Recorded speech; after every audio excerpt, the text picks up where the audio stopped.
ಬಡವರು ಎಲ್ಲದರಲ್ಲೂ ಇದ್ದಾರೆ, ಎಲ್ಲ ಧರ್ಮದಲ್ಲೂ ಇದ್ದಾರೆ, ಎಲ್ಲ ಜಾತಿಲೂ ಇದ್ದಾರೆ, ಎಲ್ಲ ಪಕ್ಷದಲ್ಲೂ ಇದ್ದಾರೆ.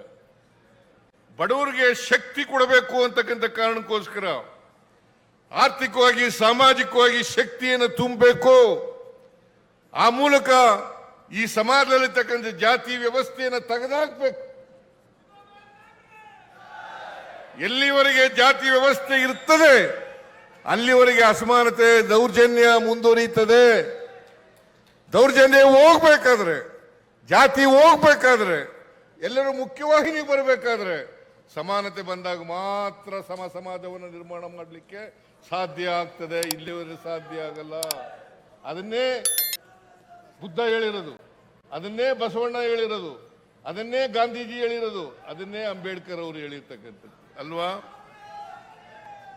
ಅದನ್ನೇ ಎಲ್ಲ ಹೇಳಿರೋದು.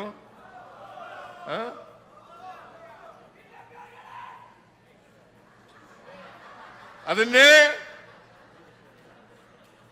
ಕೆ.ವಿ. ಪುಟ್ಟಪ್ಪನವರು ಹೇಳಿರೋದು, ಕುವೆಂಪು ಅವರು ಹೇಳಿರ್ತಕ್ಕಂಥದ್ದು.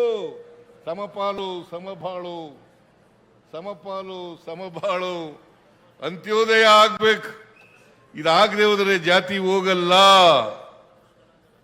ಸಮಾಜ ಸಮಾಜ ಆಗಲ್ಲ. ಯಾವುದೇ ಧರ್ಮ ಇರಲಿ, ಯಾವುದೇ ಜಾತಿ ಇರಲಿ. ಅದಕ್ಕೆ ಕುವೆಂಪು ಅವರು ಒಂದು ಹೇಳಿದ್ರು, ಎಲ್ಲ ದೇವಸ್ಥಾನಗಳನ್ನ, ಚರ್ಚ್ಗಳನ್ನ, ಮಸೀದಿಗಳನ್ನ ಬಿಟ್ಟು ಬರ್ರಿ, ಮನುಷ್ಯರಾಗ್ರಿ ಅಂತ ಹೇಳಿದ್ರು. ಸರ್ವ ಜನಾಂಗದ ಶಾಂತಿಯ ತೋಟ, ಸರ್ವ ಜನಾಂಗದ ಶಾಂತಿಯ ತೋಟ ಆಗಬೇಕು ಅಂತದ್ದು. ನಾವು ಮತ್ತೆ ಸಮಾಜವನ್ನು ಒಡಿತಕ್ಕಂಥ ಕೆಲಸ ಮಾಡಬೇಕಾ? ಧರ್ಮದ ಆಧಾರದ ಮೇಲೆ, ಜಾತಿಯ ಆಧಾರದ ಮೇಲೆ ಸಮಾಜವನ್ನು ಒಡಿತಕ್ಕಂಥ ಕೆಲಸ ಮಾಡಬೇಕಾ? ಮಾಡಬಾರದು. ನಮ್ಮ ಸಂವಿಧಾನ ಅದನ್ನು ಹೇಳಿಲ್ಲ. ನಮ್ಮ ಸಂವಿಧಾನ ನಾವೆಲ್ಲರೂ ಕೂಡ ಮನುಷ್ಯರಾಗಿ ಬಾಳಿ ಸಮಾಜವನ್ನು ಕಟ್ಟಿ ಎಲ್ಲರೂ ಭ್ರಾತೃತ್ವದಿಂದ ಭಾವನೆಯನ್ನು ಬೆಳೆಸ್ಕೊಳ್ಳಿ ಅಂತ ಹೇಳಿದ್ದಾರೆ. ಇದನ್ನ ಬೆಳೆಸ್ಕೊಳ್ತಕ್ಕಂಥ, ಇದನ್ನೇ ನಾಡ ದೇವತೆ ಚಾಮುಂಡೇಶ್ವರಿ ಹೇಳ್ತಕ್ಕಂಥದ್ದು. ಇದನ್ನೇ ದಸರಾದ ಮೂಲಕ ಜನರಿಗೆ ಸಂದೇಶ ಕೊಡ್ತಕ್ಕಂಥದ್ದು. ಇದನ್ನ ನಾವು ಅರ್ಥ ಮಾಡ್ಕೋಬೇಕಾಗ್ತದೆ. ಅದಕ್ಕೆ ಇದನ್ನ ನಾಡ ಹಬ್ಬ, ಜನರ ಹಬ್ಬ ಅಂತ ಕರೆಯೋದು. ನಾಡಿನ ಹಬ್ಬ, ಜನರ ಹಬ್ಬ. ಇದು ಒಂದು ಧರ್ಮದ ಜನರ ಹಬ್ಬ ಅಲ್ಲ, ಒಂದು ಜಾತಿಯವರ ಹಬ್ಬ ಅಲ್ಲ, ಎಲ್ಲ ಧರ್ಮಗಳ, ಎಲ್ಲ ಜಾತಿಗಳ ಹಬ್ಬ. ಅದಕ್ಕೆ ಇದನ್ನು ಜಗದ್ವಿಖ್ಯಾತ ದಸರಾ ಅಂತ ಕರೆಯೋದು, ಜಗದ್ವಿಖ್ಯಾತ ದಸರಾ ಅಂತ ಕರೆಯೋದು. ನಾವು ಈ 5 ಗ್ಯಾರಂಟಿ ಯೋಜನೆಗಳಿಗೆ ಇಲ್ಲಿವರೆಗೆ ಅದನ್ನು ಕೂಡ ಕೊಂಕು ಮಾತುಗಳಾಡಿದ್ರು. ಸಿದ್ದರಾಮಯ್ಯನವರು ಈ ಗ್ಯಾರಂಟಿ ಯೋಜನೆಗಳನ್ನ ಮುಂದುವರಿಸಕ್ಕಾಗಲ್ಲ, ಮಾಡಿದ್ರೆ ಕರ್ನಾಟಕ ಸರ್ಕಾರ ದಿವಾಳಿ ಆಗಿಬಿಡ್ತದೆ. ನಾವು ಇಲ್ಲಿವರೆಗೆ ಸುಮಾರು 1 ಲಕ್ಷ ಕೋಟಿ ರೂಪಾಯಿಗಳನ್ನ ಗ್ಯಾರಂಟಿ ಯೋಜನೆಗಳಿಗೆ ಖರ್ಚು ಮಾಡಿದ್ದೀವಿ. 1 ಲಕ್ಷ ಕೋಟಿ. ರಾಜ್ಯ ದಿವಾಳಿ ಆಗಿದೆಯಾ? ದಿವಾಳಿ ಆಗಿದೆಯಾ? ಪ್ರತಿ ವರ್ಷ 50ರಿಂದ 55 ಸಾವಿರ ಕೋಟಿ ರೂಪಾಯಿಗಳನ್ನ ಇದಕ್ಕೆ ಖರ್ಚು ಮಾಡ್ತಾ ಇದ್ದೀವಿ. ಪ್ರತಿಯೊಂದು ಮನೆಗೆ, ಬಡವರ ಮನೆಗೆ, ದೀನದಲಿತರ ಮನೆಗೆ, ದುರ್ಬಲರ ಮನೆಗೆ 4ರಿಂದ 5 ಸಾವಿರ ರೂಪಾಯಿಗಳನ್ನು ಕೊಡ್ತಾ ಇದ್ದೇವೆ. ಇವತ್ತು ಕೊಂಡ್ಕೊಳ್ತಕ್ಕಂಥ ಶಕ್ತಿ ಜಾಸ್ತಿ ಆಗಿದೆ. ಶಕ್ತಿ ಯೋಜನೆಯ ಮೂಲಕ ಇವ್ರು ಯಾರು ಕೂಡ, ಹೆಣ್ಮಕ್ಳು ಇಲ್ಲಿ ಕೂತಿದಾರಲ್ಲ, ಇವ್ರು ಯಾರು ಕೂಡ ಬಸ್ ಚಾರ್ಜ್ ಕೊಡಾಗಿಲ್ಲ.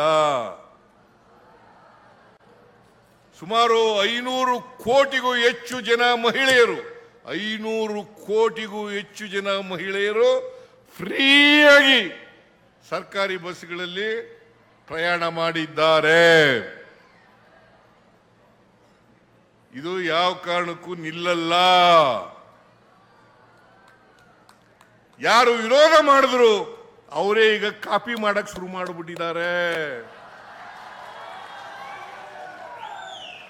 ಯಾರು ವಿರೋಧ ಮಾಡಿದ್ರು ಅವರೇ ಕಾಪಿ ಮಾಡಕ್ ಶುರು ಮಾಡಿದ್ರು.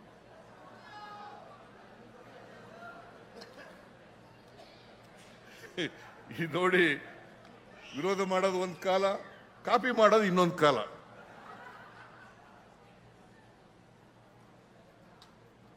ಈಗ ಏನಾಗಿದೆ ಅಂತಂದ್ರೆ, ಕರ್ನಾಟಕ ಈ ಗ್ಯಾರಂಟಿ ಯೋಜನೆಗಳನ್ನು ಮಾಡಿದ ಮೇಲೆ ಕರ್ನಾಟಕ ತಲಾ ಆದಾಯದಲ್ಲಿ 2013-14ರಲ್ಲಿ 1,01,000 ರೂಪಾಯಿ ಇತ್ತು ತಲಾ ಆದಾಯ. 1,01,000 ರೂಪಾಯಿ ಇತ್ತು. ಇವತ್ತು 2,04,000 ರೂಪಾಯಿ ಆಗಿದೆ ತಲಾ ಆದಾಯ. ಪರ್ ಕ್ಯಾಪಿಟಲ್ ಇನ್ಕಮ್ ಡಬಲ್ ಆಗಿದೆ. ಶ್ರೀವಾತ್ಸವ ಗೊತ್ತಾಯ್ತೇನ್ರಿ? ಬರ್ಕೊಳ್ರಿ.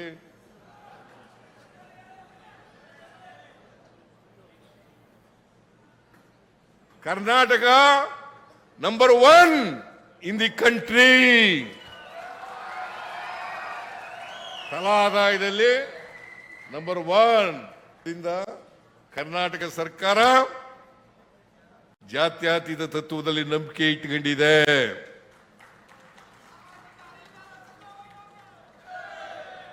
ಎಲ್ಲರ ಅಭ್ಯುದಯದಲ್ಲಿ ನಂಬಿಕೆ ಇಟ್ಕೊಂಡಿದೆ. ಬಡವ ಬಲ್ಲಿದ ಮೇಲ್ಜಾತಿ ಕೆಳಜಾತಿ ಹೋಗ್ಬೇಕು, ಎಲ್ಲರೂ ಸಮಾನವಾಗಿ ಬದುಕಬೇಕು ಅನ್ನೋದ್ರಲ್ಲಿ ನಂಬಿಕೆ ಇಟ್ಕೊಂಡಿರ್ತಕ್ಕಂಥ ಸರ್ಕಾರ ಕಾಂಗ್ರೆಸ್ ಸರ್ಕಾರ. ನಮ್ಮ ಸರ್ಕಾರ ಅಂತಕ್ಕಂಥ ಮಾತು, ನಿಮ್ಮ ಸರ್ಕಾರ ಅಂತಕ್ಕಂಥ ಮಾತುಗಳನ್ನು ಹೇಳಲಿಕ್ಕೆ ಬಯಸ್ತಾ ಇದ್ದೇನೆ. ಅದರಿಂದ ನಾನು ಹೆಚ್ಚು ಮಾತಾಡ್ಲಿಕ್ಕೆ ಹೋಗಲ್ಲ. ಪಾಪ ಈಗಾಗಲೇ ಹೊರಟು ಬಿಟ್ಟಿದ್ರು ಎಲ್ಲ ಮಹಿಳೆಯರು, ಹೆಚ್ಚು ಮಾತಾಡಕ್ ಹೋಗಲ್ಲ. ಈ ಸಾರಿ ಬಾನು ಮುಸ್ತಾಕ್ ಅವರು ದಸರಾ ಉದ್ಘಾಟನೆಯನ್ನ ಬಹಳ ಅರ್ಥಗರ್ಭಿತವಾಗಿ ಮಾಡಿದ್ದಾರೆ. ನೀವೆಲ್ಲರೂ ಕೂಡ ಖುಷಿಯಾಗಿದ್ದೀರಿ. ಪಾಪ ಯಾರು ವಿರೋಧ ಮಾಡ್ತೀರಾ ಅವರು ಖುಷಿಯಾಗಿದ್ದಾರೆ ಮನಸ್ಸಿನಲ್ಲಿ ಅಂತ ಮಾತುಗಳನ್ನು ಹೇಳಲಿಕ್ಕೆ ಬಯಸ್ತಾರೆ.